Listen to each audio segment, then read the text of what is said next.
this time. What? Just the thing for the sound. Hey, everybody. How are you? It's Wednesday. This is Marissa Alexander. And today's topic is going to be kind of interesting, only because it's been on my mind quite a bit and it's a very complex dynamic. So I don't know. I'm really going to be scratching the surface, but the whole entire point for me is just to be able to generate some thoughts about this conversation that I don't think we get into. And it's specifically around batterers and people that are abusive and how they become that way. Like where does it originate? Because I've always been like a why person. I understand like the what, and sometimes you don't always get a why, and I understand that. But specifically for these type of individuals or people who are, I guess we would say, just excessively abusive in any way, shape, or form, whether that be verbal, physical, mental, psychological, just an overall abusive nature, and people who are batterers and or have battered in the past or have been abusive. So maybe there's a degree to it, and I know that there is. And so for me, I'm going to say this. I'm using batterers and abusive people as a general topic, as a general description, I should say, because I do believe that both sexes, both genders are equally abusive. I just know that it's more prevalent that men are more abusive towards women. So for the sake of tonight, that'll probably be some of my examples, but this does not exclude women from that. So I think that's important for me to point out, because I do know that it does happen in same sex. And I do know that there's instances where women are the abusers and are batterers. And so some of the same things are applicable, but maybe not necessarily how we handle it from a societal standpoint, right? So I really wanted to get into the topic because I know so often when things like this occur, that we basically have we villainize the person, and or the person who's the batterer, who's the abuser. We villainize them, and there's a huge, there's a space for them to be held accountable for what it is that they do. But the question then becomes, for me, like, where did it begin? And is there a pathway to redemption? Is there a way for an individual who has learned this behavior or has had conditions that created this level of abuse and physical violence towards other people? Can that be something that can be mitigated in a way that the individual is no longer someone who is a batterer or abusive person, or somebody who has this perpetual pattern of being that individual? And I think that's a huge, important question, because if you just look at the numbers, then it's clear that, and I've said this on this particular platform before, that it's clear that it's 1 in 4. So that means if you drive down within your neighborhood, 1 in 4 of those houses may be experiencing some level of domestic violence or interpersonal violence. There's some type of violence going on, at least in 1 in 4, right? So the numbers tell us that it's occurring. And I'm not sure if you all have been paying attention, but during the pandemic, it has increased significantly. And so what that tells us, that of course we know we had an issue with it, but because we had to be confined within the same, spaces, that it increased even more. So then what is perhaps the variable that caused that to increase, being that maybe we were with people, maybe we had to be around people that we normally wouldn't have to be around because of things that are closing. And then the separation in the day-to-day life allowed for some of that simmering to go down. But nonetheless, even so, if the person does do this when a pandemic happens, then there's a certain degree for which in that person that they have a propensity to be an abuser or somebody who's a batterer. And so for me, I just kind of wanted to get on here today. And like I said, my goal is never to tear down people. I don't find that to be productive, and it's just really not in my spirit. I think there's a way to speak to the truth about things and be encouraging without the tearing down and the disingenuous critique. That's just my way. So I hope that, you know, when you join that, you kind of understand that, and maybe I give you that vibe. And if not, I'd like to hear from it. And it's not so much about my opinion per se, whether it's satisfactory to you, but if you can be like, okay, I can see that, maybe, right? Because opinions, after all, are just that, they're opinions. But before we get into it and people are joining, I do want to, because it's been on my spirit, to say that with everything that's going on, right, in the country, Super Bowl just done, you got this whole trial with this former president going on, and just other little things that are coming up that we tend to focus on. I am reminded that there's a huge amount of loss that continues to happen, and there's a huge amount of loss that people are dealing with. They're settling into. They've had to find a new normal. So I just want to say that my heart goes out to you, because I know that for the rest of us that may not be close to that, you know, we just kind of go on, you know, doing whatever this, you know, this big topic, this next thing, we live our lives. But there's a lot of people who no longer have a place of somebody in their life that they're no longer there. And so I want to let you know that, you know, my heart goes out to you as you identify a new normal and, you know, try to heal. And that I pray that you can find a way to celebrate the loss of the person's life that's no longer here on this earth. So that's just my, you know, appeal to you all. Thank you. Listen, I cut my hair, and that's a whole nother story. It'll be right back there it was. Give it the end of the year. Promise you, it grows fast.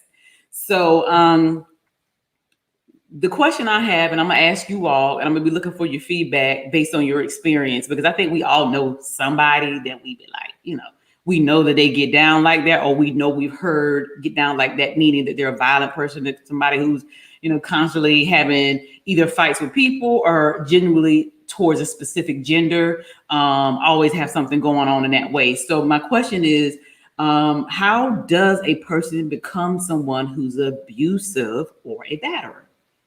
And again, like I said, you know, I'm not here to kind of dive deep into that conversation as much as I'm just trying to ask questions about the conversation, because I think so often, again, like I said earlier, we victimize them, but not necessarily understand, like, where did that begin? Because, like, I refuse to believe that we're born into this world and you're like, you know what? By 21, I'm gonna be beating the knocking people out. Like, I just, I don't see that, you know, like you at 3, it's like, well, you want to be when you grow up? I want to slap people around for no reason. Like, you know, not on some wrestling and boxing type of thing. I don't know. But I'm just saying, I always wonder about that, right? So tell me what your thoughts are. I'm going to share with you some of the things that I have heard from individuals who've confided in me, in a general sense, things that I have seen. So there's this okay, so everybody wants to be accepted, loved, cared for, validated. And there's not a person in this world who's going to say that they don't want that or need it, because we are relational beings. So much of what we are and what we do is central to relationships. And so when those foundations and those needs are not met early on in life, then sometimes we have a difficult time sorting out later on what is actually happening and what takes place, where we experience that the let me see, what's the word I'm looking for? The fallout for that need not being met early on in life, or, you know, to that degree, right? So so I'm gonna put this in there. Okay. Tony Cobb said, I think it's learned behavior that people pick up over time when exposed to that kind of reality. Okay. And so we do have instances where people have learned that, that level of violence. But what about people who, let's say, they felt like they felt at some point in their life early on, they were made to feel less than. So somebody stripped them of their dignity. Somebody made them feel powerless. And typically that's somebody close to them where there's that relationship is one to be bonded on trust. And then that was violated in that way. And what I have found is that early on in life, there's something that takes place. We like to call those child adverse, traumas and things like that. Well, something takes place where that trauma is so severe that it strips them of any emotional intelligence or emotional bonding in a way. And they kind of become very, very guarded. Now, depending on the level or the degree to that, because I think we kind of all experience those things, depending on how severe it is and how ongoing that is, maybe at what age it happens to us at, and things like that. So that's one of the things that I want to consider.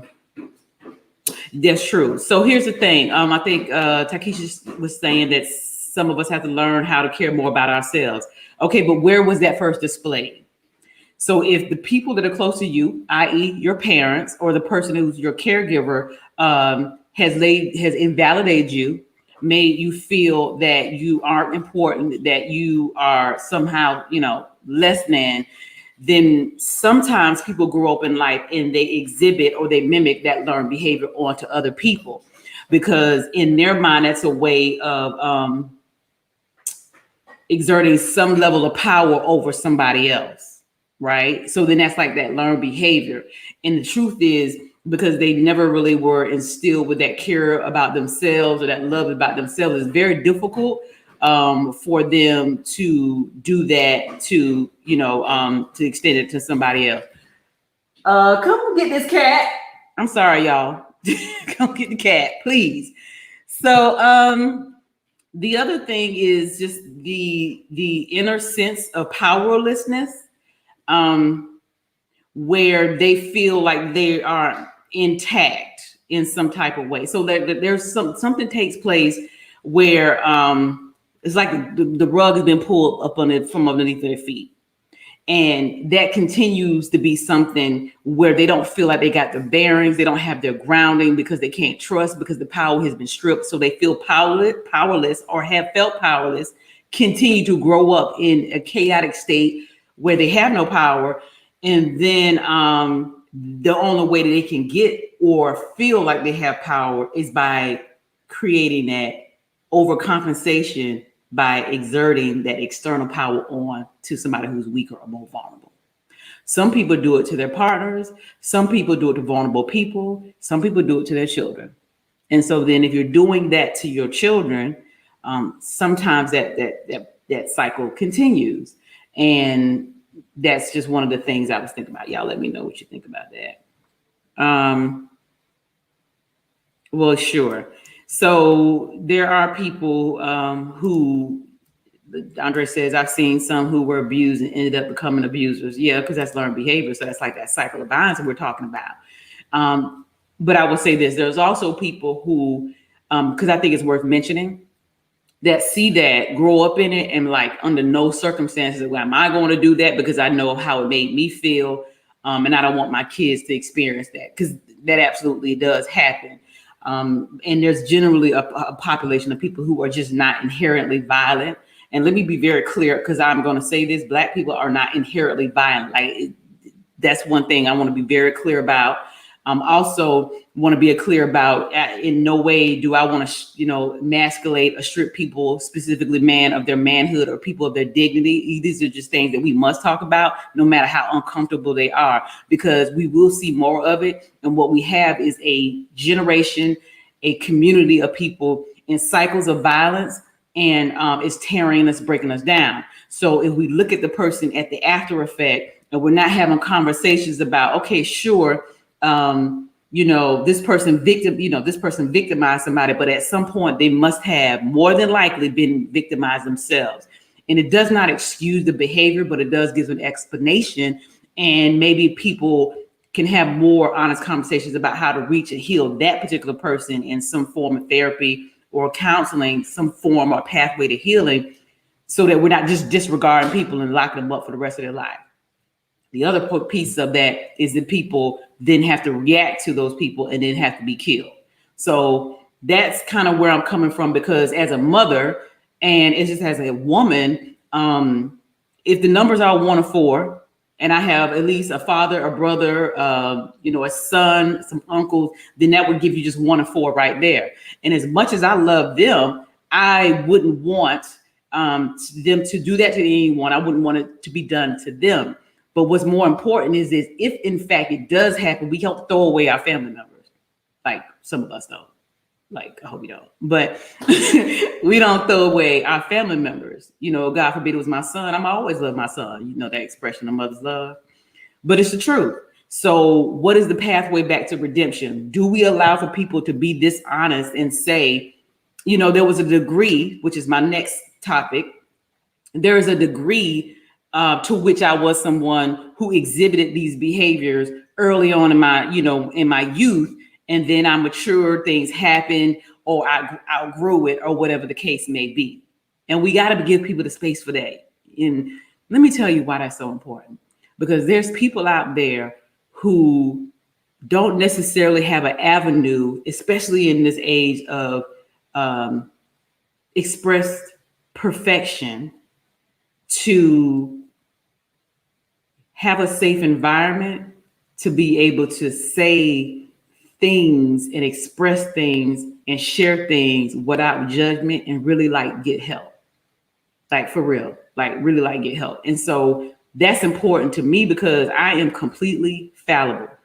And I have experienced things that I'm grateful for grace. And I believe that we are all deserving of it. And so the point is that if there's an opportunity for learning to take place and understanding, then we deserve it. We owe it to humanity to be able to do it. There are cases, in extreme cases, where that is just what it is for that person. They're so down deep in the volatile hole of that that they, for one, can't take accountability of it because they don't that's second nature to them, and they have not been able to really come to a situation where it almost breaks them, or there's something that causes some irreversible act. And you're going to have those instances. That is what it is. But there's also an opportunity to say to young people, listen, when you get into these relationships and you have emotions and you're feeling certain things, you're going to hopefully be able to experience an emotional circumstance so strong that you're going to have to identify a way to put a pause to that, or put language to express what you're feeling, and not use your word, use your hands and your body to express what you're feeling. And if we are not creating a space for people to be able to express what they feel and say, am I wrong? And you'd be like, yeah, well, your feelings aren't wrong, but maybe your logic is a little off. Let's work it back that way. Then what we're going to have is a bunch of people walking around hiding their stuff like we already got. And then at some point, because they aren't able to have a space to be able to heal that or convey that to somebody, or just be real about it in a way that is mass produced, because obviously it is not media's idea really to have a lot of healing, because sensationalism they don't fit. You understand what I'm saying? But the fallout is on the rest of us who have to live in it. And the fallout is on the rest of us who have to live with the absence of somebody else that's no longer here due to some, violence. Or it's on the rest of us who have to go and visit our loved ones in a penitentiary. So that's, basically how I'm kind of the topic. Courtney, the topic is who's responsible for creating abusers or batterers. So I'm really talking about not the what, but the why. That's what the topic is about. Because I think that to some degree, we don't necessarily get into how the dynamics between the mother and their children has a significant impact on how somebody interacts with people in terms of their violence. I've had guys that I've talked to who just quite frankly love their mothers but could not stand them, couldn't stand their moms, and that made their relationships with women very difficult. And depending on how their mother was expressive towards them, or how they were treated by their moms, or if they saw their moms being treated a certain way, it was very confusing for them once they got a certain age on how to balance that feminine and masculine need there, or just specifically relationships, intimate wise with women. It gets very confusing for some. And then also, I think we need to talk about this. I didn't point out earlier. This ain't gonna be comfortable, so we're just gonna put it out there. People who have been violated, and maybe violated from the same sex, and their confusion around that. And when we don't have conversations and boundaries within our family with people that we're close to, family members, how we have to watch our little people, how we have to have conversation about what a penis is and a vagina and what shouldn't and who shouldn't touch, and all of like real conversations. Then we put our young people in positions where they can be victimized and they're vulnerable. And there's also situations where people have known that violation has taken place and didn't do anything about it. So then you have a person who's been victimized by someone that was supposed to be trusted or close to you. Nobody wants to believe them. They have to stay in this space, or at least around the space where they have to interact with this person. Don't have an outlet to say anything about it. When they did, nobody believed them, and then you create an angry ass person. What do you think hurt people do? They hurt other people. And so that's another dynamic I think that we need to definitely be like fond of. And not like, like I said, this ain't about finger pointing and blame. It's about being like, okay, all right. You know what I mean? Like, okay, I can see why, and I don't want to do that moving forward. Or somebody saying, yeah, that was me. Okay, so now what do I do? You know what I mean? Because I'm angry. I'm holding all this stuff about somebody that's close to mama and them that did this to me. You understand what I'm saying? And so that healing has to take place. They got to go to therapy because that ain't what I do. But you got to have a space to be able to heal that so that it's not something that you're putting on to somebody else, right? Just my thoughts on what I be thinking. Let's see here. The other thing is the degree to which the violence is. So like I was talking about a few minutes ago about it being where they're young and they're trying to understand that dynamic and those feelings, and understanding that though you feel very strongly about something, maybe the way you handle it isn't the best way to do it. Also, basically just learning how to express yourself through your words and not through, violent interactions or abusive tendencies. Then there's those people who have a slow burn. So they're not necessarily habitually abusive, but they're situationally abusive, or, you know what I mean? So it's one of those things where they can't handle what's going on outside of the home in the world. And so when it hits, a certain point, they lash out. And depending on how that's handled over time, it starts with maybe, being distant, isolating. Then it starts with words, yelling, arguing. Then it starts with maybe throwing things. Then it goes into physical. And it may not be something that's every week. It may be something that's, again, like I said, something that takes place where they feel like they're out of control. If their life is not intact, they feel powerless, and then it kind of slow burns. And the person that's closest to you, that most of the time loves you the most, who's going to bear that burden with you is the direct, cause of that frustration. So what do we do about that? Like, how do we teach people to, be like, that's not a healthy way of dealing with things. Like, what's the healthy way for me to do that? Right? Do I do boxing? Do I go play basketball? Do I go, I don't know, whatever you do, run, go to the gun range and keep it there? All kinds of things, but giving people, ideas about how to process what they feel without taking that and putting it on to someone else. Because that, again, I don't think a lot of people, I say this, I don't know that people think that that's a healthy way to do things, but it is. And we don't talk about it. So if you have somebody that's just coming in and they just feel, like, let's say, for instance, a batterer intervention. To them, it's a checkoff box, especially by the time it's court ordered. It's a checkoff box. You know what I mean? Like, and what I also have found that a lot of them, they have to do it and pay for it. They're pissed off that they have to do it. So they do it, but they don't really want to because they don't really feel like they got a problem. And so there's really not a connection between past and what they're doing, like current behavior. And that can also create issues. But so really getting to the root is basically what I'm talking about, because it's like no mystery that it's happening, but what's the root of it? Somebody who's a control freak, somebody who, was, in their past, in a young age, was literally probably just beat down emotionally, psychologically, maybe even spiritually, and then at some point physically, about being this level of perfection.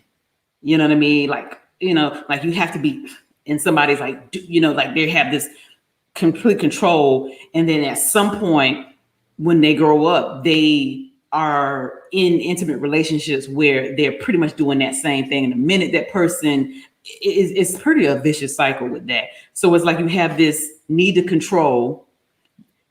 The person, you can't measure up. Nobody's perfect. And then they are upset about the fact that they can't control the fact that you're making mistakes, put these unreasonable demands on you. When they feel some kind of way about it, they become violent or towards you, and it's just it makes the other person, the victim, be like, okay, well, let me get myself. You'll never be able to measure up to that. You know what I mean? So that's just an example of that. But those tend to escalate over time. I always wonder how some of them.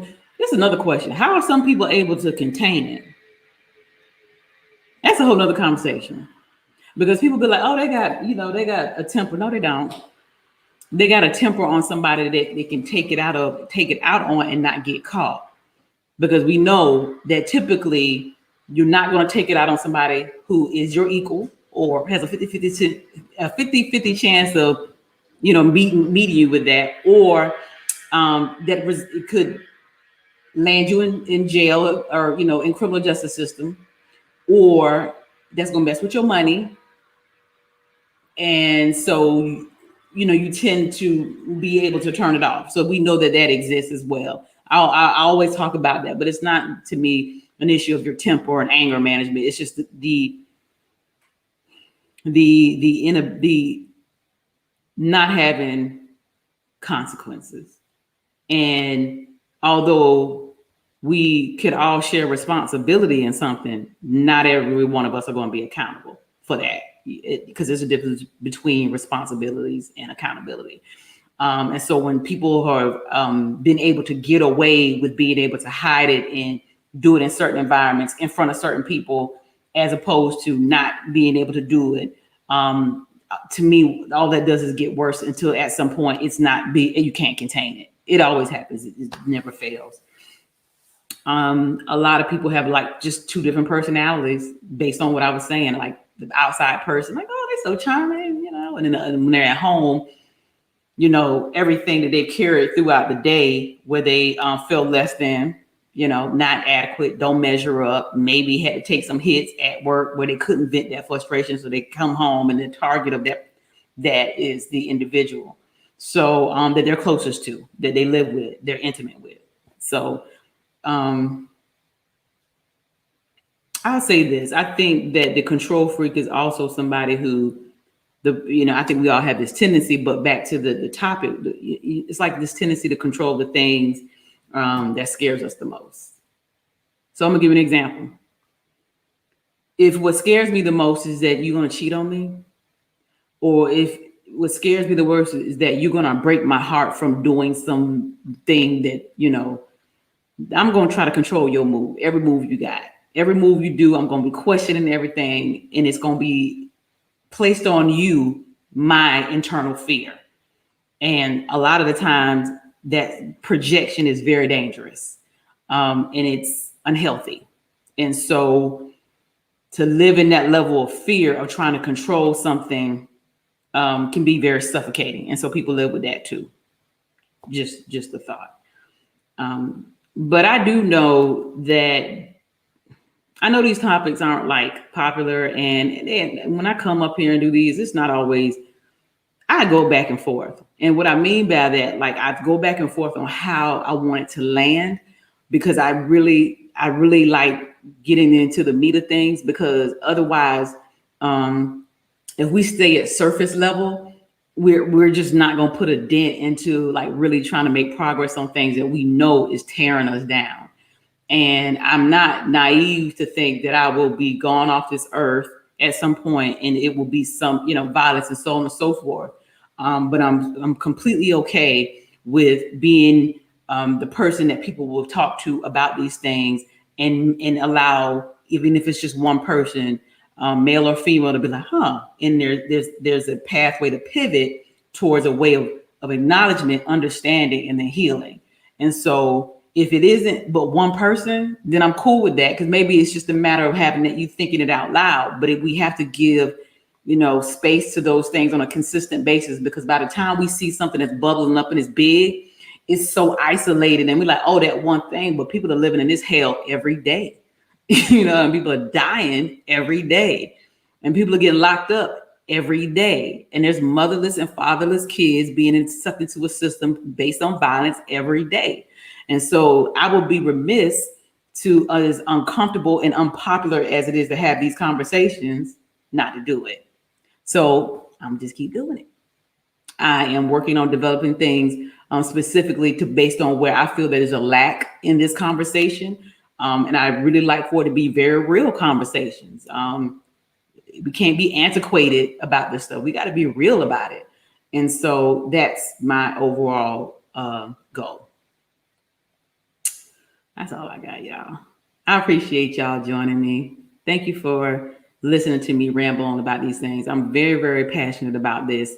I can tell you that there has to be a pathway of redemption, and if possible, restoration, because we're not benefiting from throwing and discarding people. And I think that, if you wake up and you're like, you know what? My goal is to cause absolute hell today, then I don't know what to say to you. I really don't. Like, it's going to come back to you. But if you're in that space and you're like, you know what? I don't know. Maybe I don't. I know somebody. We got to be able to encourage one another and be honest with each other, hold each other accountable with love, and give people an opportunity to be able to reverse some of that damage that was done early on. Because otherwise, if we don't, they're going to go out and meet my son or my daughter or my sister. You know what I'm saying? Like, they're going to come in contact, like we are relating with one another. So that's basically how I feel about that. Thank you for joining me. Y'all enjoy the rest of your Wednesday. Stay safe. Be good to one another. Peace out.